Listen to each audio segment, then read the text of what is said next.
You know that feeling that you've had in your body? Tension, discomfort, maybe even pain. And no matter what you do, it doesn't want to fully go away. So you stretch it, you try to relax it, you try to ignore it. And for a little while, it may actually even start to feel better, but then it comes back. And then you have that moment where you say to yourself, what is wrong with my body? And most people assume that the problem is pain. But pain is usually not where the problem starts, it's where the loop actually ends. There is something happening underneath it. And once you see it, you start to understand your body differently. I call this the PTP loop: perception, tension, pain. And it works like this: something gets perceived, not necessarily consciously, but your system interprets something. It'd be a situation, a thought, a memory, an expectation. And based on that perception, your body starts to respond. It tightens, it braces, it prepares.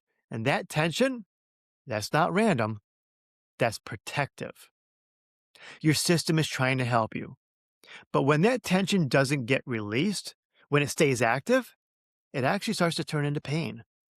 And now your attention starts to go to that pain. It tries to fix that pain. But that pain isn't the beginning of the problem, it's the end of the loop. And here's where it gets even more interesting. The pain itself, it starts to change your perception. Now you're thinking about it more. You're worrying about it more. You're trying to control it more. And that creates more tension, which creates more pain. And now the loop is feeding itself. This is why things can feel stuck, not because your body is broken, but because your system is responding to something that hasn't been seen clearly yet. And this doesn't just show up in a body. It actually starts to show up in patterns and reactions and coping. And trying to change the pain or trying to force that tension away usually doesn't solve it either, because the driver is still there. That driver is that perception.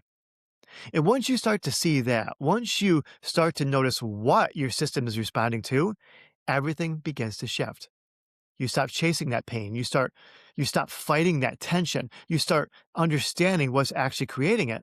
And when that happens, your system doesn't need to respond the same way anymore. Not because you forced it to change, but because it finally makes sense to let it go.